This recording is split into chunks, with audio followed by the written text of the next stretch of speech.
ఆ! మందుబాబులకు తీపి కబురు చెప్పింది సర్కారు. బడ్జెట్ రెవెన్యూ లోటును భర్తీ చేయనీకే మద్యం మీద ఆధారపడ్డది సర్కారు. ఏ గవర్నమెంట్ అయినా నడిచేది వాళ్ళిచ్చిన పథకాలు సకాలంలో అమలు కావాలంటే దానికి అందరూ దాతలు మందు దాతలే.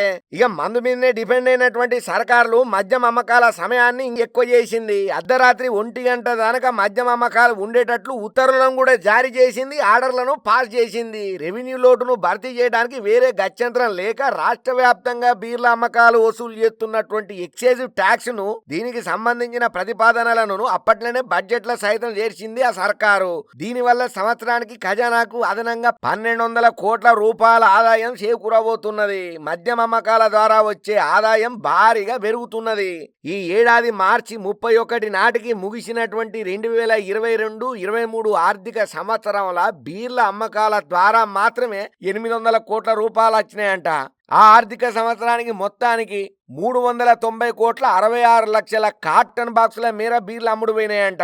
ఇక 21-22 ఆర్థిక సంవత్సరంతో పోల్చుకుంటే ఈ సంఖ్య డబల్ అయిందన్నట్టు. అయితే ఇప్పుడు తాజాగా బీర్ల అమ్మకాల మీద ఎక్సైజ్ ట్యాక్స్ ను 10% పెంచుడు వల్ల వార్షిక ఆదాయం 1200 కోట్ల రూపాయలకు చేరుతుందని చెప్పి ప్రభుత్వం భావిస్తున్నది.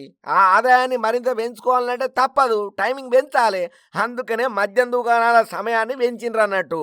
ఇక మీదట అర్ధరాత్రి 1 గంట వరకు బార్ అండ్ రెస్టారెంట్లు తెరిసే ఉంటాయి. పబ్బులు, క్లబ్బులు, స్టార్ హోటళ్లు, బార్ అండ్ రెస్టారెంట్లు అబ్బో అర్ధరాత్రి 1 గంట వరకు మద్యం సర్వ్ చేయనికి అనుమతులను కూడా ఇచ్చింది. ఇక తాగినోనికి తాగినంత అనుకో రాదుంది. బార్ షాపులు అర్ధరాత్రి 1 గంటకు బంద్ చేస్తే వాడిగా ఇంటికి ఎప్పుడు పోవాలి, అన్నం ఎప్పుడు తినాలి, ఎప్పుడు వండుకోవాలి, తెల్లారి వాని పని పాతరే అన్నట్టు ఉన్నది.